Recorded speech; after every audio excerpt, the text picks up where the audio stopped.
This is Frog Valley Tropical Fruit Farm, and I wanted to go and check my citrus fruit because there's definitely a nip in the air last night. It got down to 60 degrees here, which that's cold for here, and it hasn't rained in a while. And I wanted to check the black sapote trees and just look at and see how dry everything looks, because I don't like to water anything.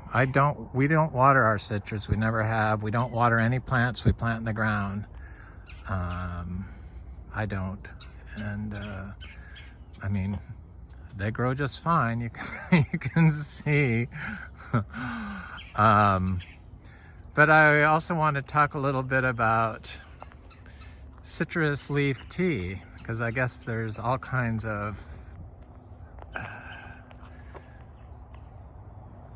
vitamins and antioxidants and phytochemicals and VOCs. All these weird name stuff are all just molecules. That's names of molecules that they're figuring out. So anything like amino acids and stuff, those are like molecules, protein molecules. Enzymes, those are molecules. They're byproducts of bacteria and fungi. So the end product of bacteria and fungi are enzymes. And I just was amazed that citrus, like lemon leaf tea and lime leaf tea, I can't believe I didn't know all this, has all these vitamins. The leaves of the citrus has more vitamin C than the fruit. Because they're all molecules, and because vitamins are molecules. Molecules move through water and air. They can move through air.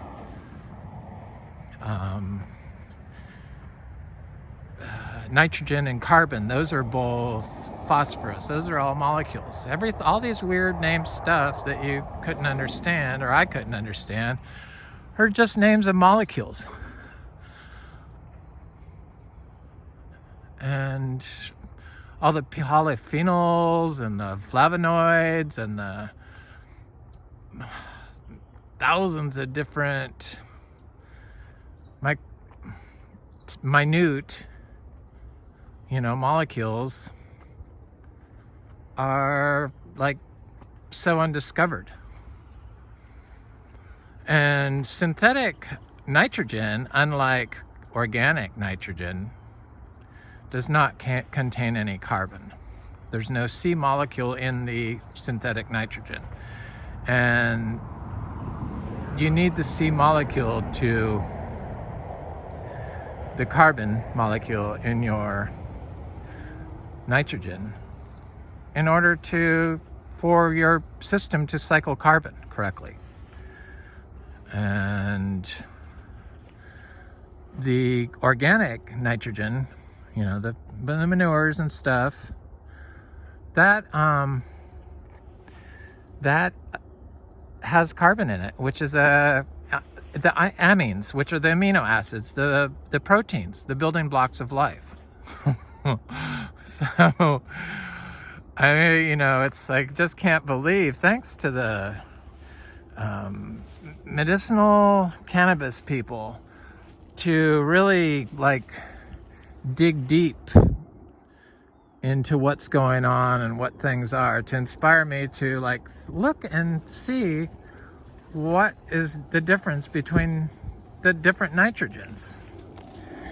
So these building blocks of life, the proteins that you can only get in organic nitrogen sources, because synthetic nitrogen doesn't contain it, are the building blocks of life, proteins, amino acids, and in order for them to work, they work with enzymes. So enzymes and amino acids, the proteins, the catalyst is the enzyme for the amino acid, bonds with the enzyme, and the cofactor with the enzyme is the plant VOCs, biogenic plant VOCs. the antioxidants that are in your citrus leaves. So this is our citrus, and I always have to look at the leaves to make sure, nice and clean. So I'm gonna start drinking some citrus leaf tea because I could use some vitamin C and some antioxidants that you get from the tea.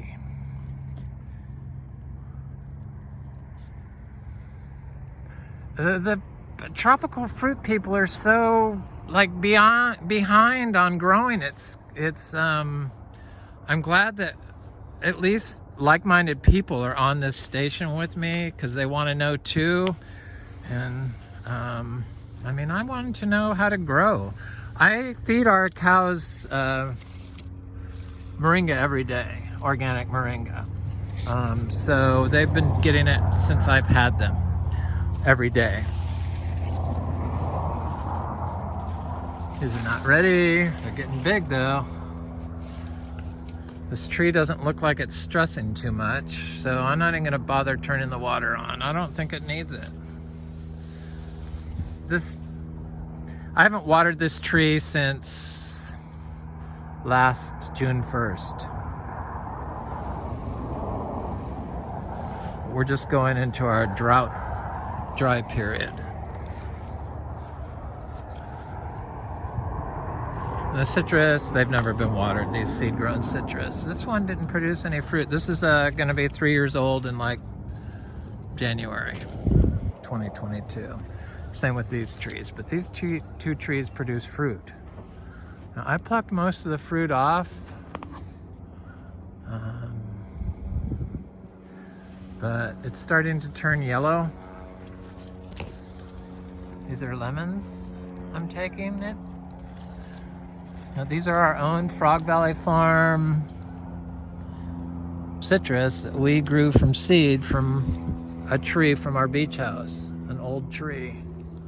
And sorry, little frog, scared me. I'll leave you alone.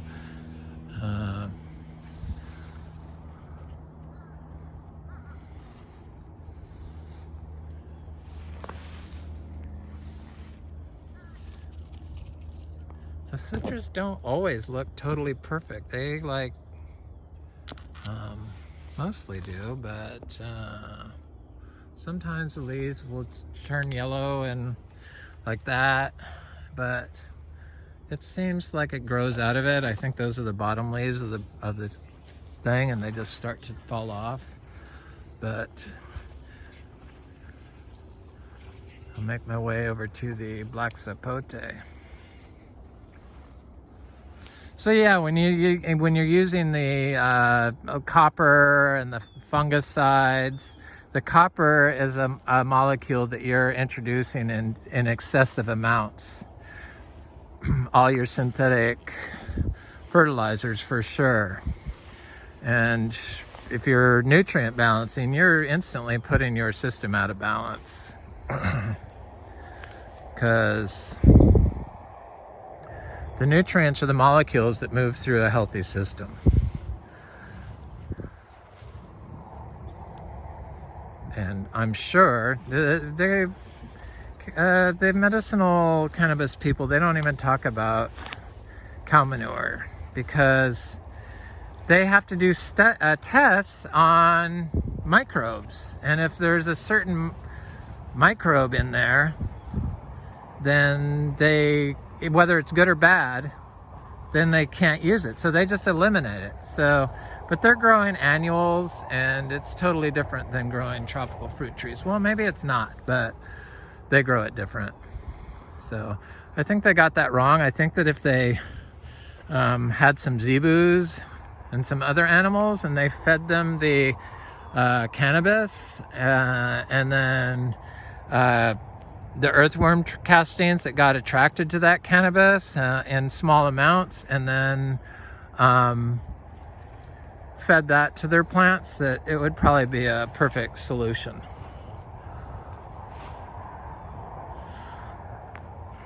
But they do what is it, without air. But those are the people that are the first ones to say that anaerobic, well, not the first ones, but the first group of growers that said that anaerobic microbes were better than aerobic, or not better, but could be better than anaerobic microbes. Because, I mean, the heat, the thermophilic compost, I mean, that kills microbes. That's what it does. Those microbes are your enzymes. You want a healthy, balanced microbial population. And if you're developing enzymes with only a select few in mind, that's not going to be a healthy, balanced system. So many frogs on the trees. They're everywhere. Little frogs, I love them. Love my little frogs. They're not mine, but our little frogs. Can't own anything wild, I don't think.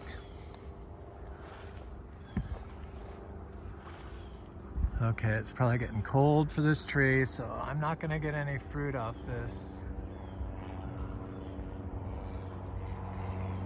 guanabana tree. Doesn't look like it.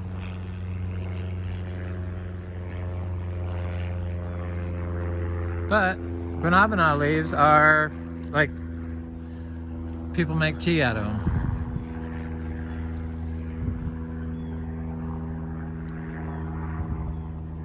That's why a healthy, biodiverse, natural system is so perfect for plants.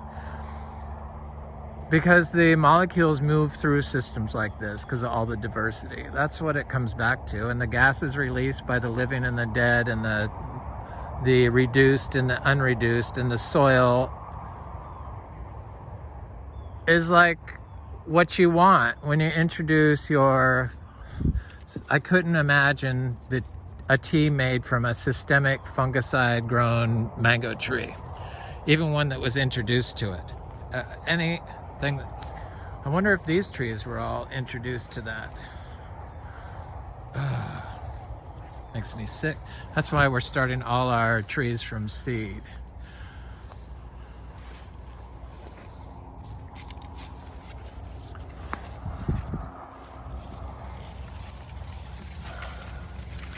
So the magnetic field and the electroconductivity of your soil surface, and the thermophilic protection that a living system provides, and to what degree and to how tall, probably it's all carefully orchestrated by nature.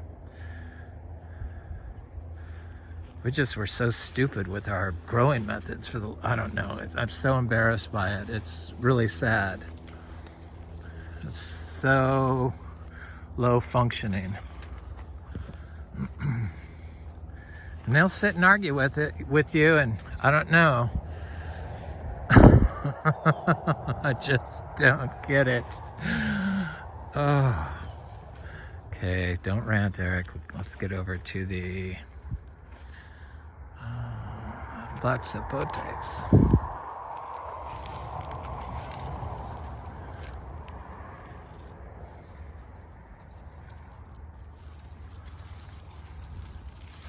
$60 degrees. Turn my brain on, I think. I don't know, my brain's shut off. I feel like my brain comes and goes. Oh, extracorporeal intelligence floating with the molecules. It's probably true. It would have to be. If you're inhaling molecules and vitamins and stuff, I mean, if you're able to drink them, you're able to breathe them. That's why I feel so healthy living here, and that's maybe why I love it so much, probably.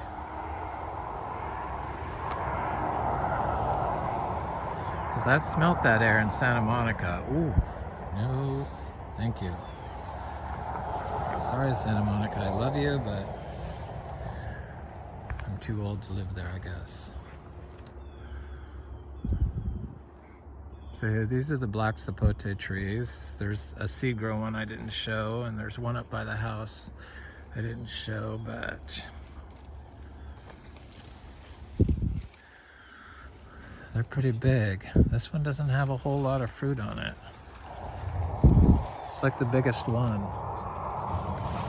It has some fruit, but it's nothing to write home about. And here's how big it is, the trunk. And the soil is very aggregated soil, super aggregated with leaf litter on it. But looks like little chunks of coal.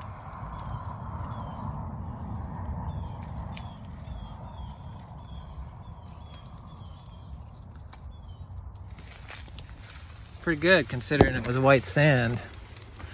I'm sure the white sand is down here. I did do biochar here. I made lots of biochar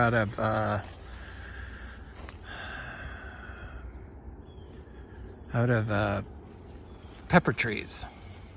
Rather than dropping the pepper trees, I burnt them in a pit and then covered them with a canvas tarp after they were on fire really good, and then soaked them in, took the charcoal out and then soaked them in black soldier fly bokashi leachate.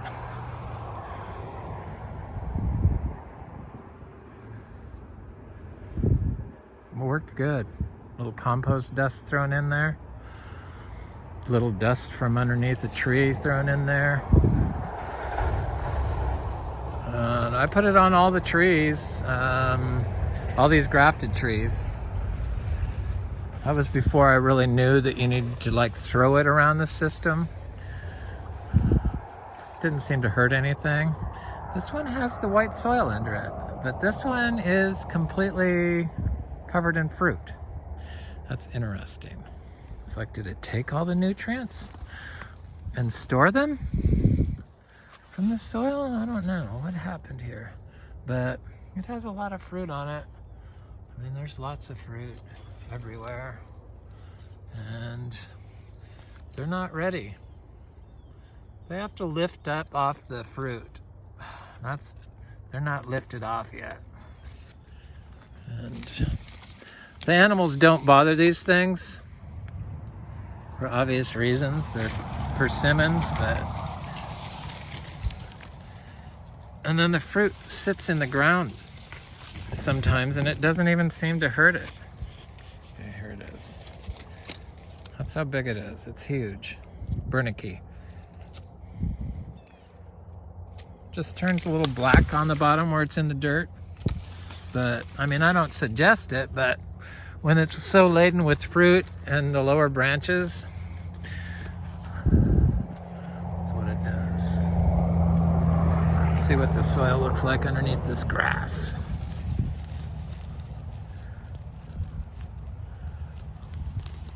Looked like the sun got exposed because the branches fell down, so the soil got exposed, I think happened. So the sun probably degrades the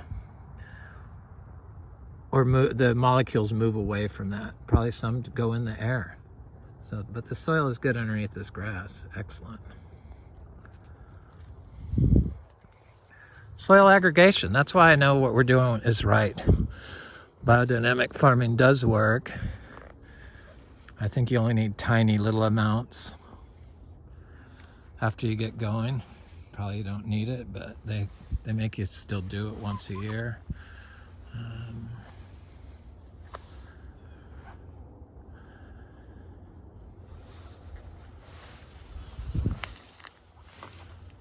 The future of farming is going to be biology. Biology is going to be what fixes all the pollution. Probably some fungal recipe.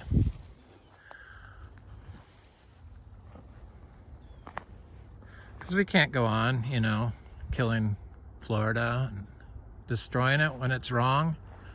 I mean, we just can't. I don't know. Here's this one. This doesn't have a lot of fruit on it either. This one might be Reineke or something. I'm the only one that eats the black sapote around here. I love them. I imagine we could sell them. I'll probably sell some. Those are, you can pick. They're foolproof, so organic, but they're not ready yet. I think they have a couple more months to go still.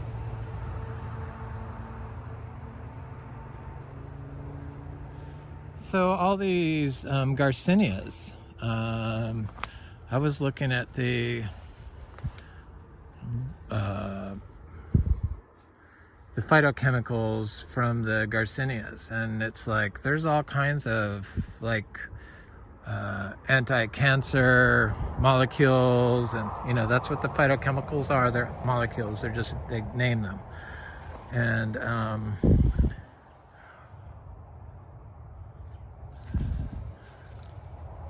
it was amazing. There's a whole study been done on the Garcinia flavonoids and terpenes and, you know, all the good stuff, antioxidants, all the good molecules, and they're just overwhelming. So I know that, you know, because I use the gamboge for tea, so I know that all these other Garcinia leaves probably have all kinds of incredible health benefits. And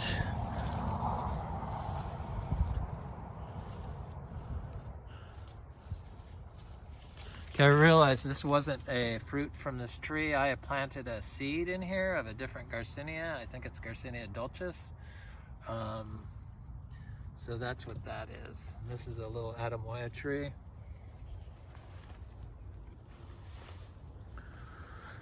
The synthetic nitrogen doesn't have any carbon in it. You need a carbon molecule in your nitrogen, people.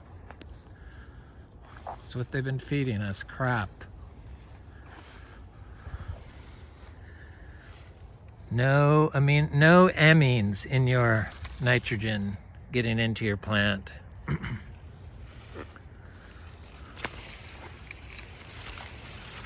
That's how they make the funny proteins. The enzymes get screwed up. Boy.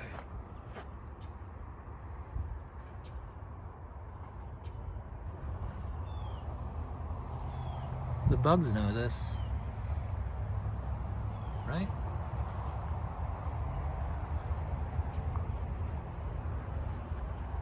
Tropical fruit people are just, they just seem to be into like hoarding. That's all they do. They don't care about anything but hoarding their trees and pushing their pollutions onto everyone else. Not, if you're here, I know you're not like that. It seems like it's changing, but it's like, you got to admit when you're wrong, and they kind of know this stuff. I mean, I kind of just laid it out. If you don't have a carbon in your nitrogen you're feeding your plant, you're going to wind up with a sickly, disease-prone plant. You need the carbon molecule being fed to the plant in the nitrogen form.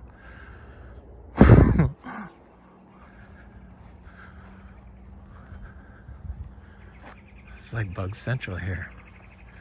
Must be the cold weather. I don't know. They seem to like it. Well, it's not that cold. I mean, it's probably 68, 70.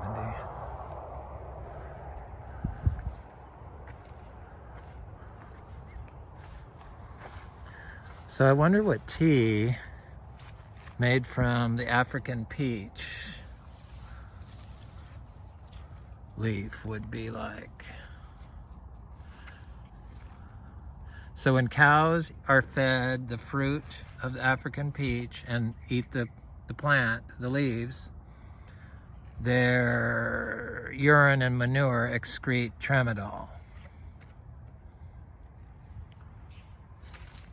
The fruit looks really good.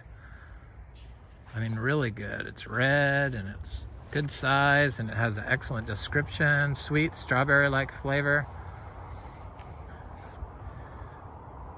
I don't know after I had that Quaimak fruit, I'm like, I wonder what all this other stuff tastes like, because they never really said Quaimak was that good. Not that many people grow it, but my mouth's watering thinking of it, so I know I liked it. It's like, I don't know what it is.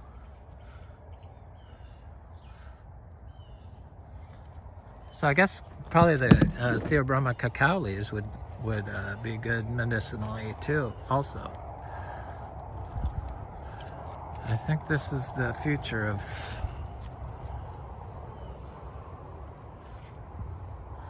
the Frog Valley Farm.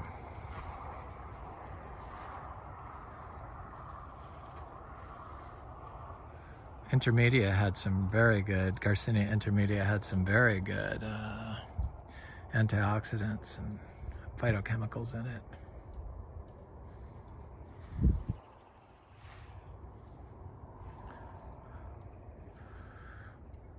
Anyway, it's Frog Valley Tropical Fruit Farm. And I hope you enjoy your day.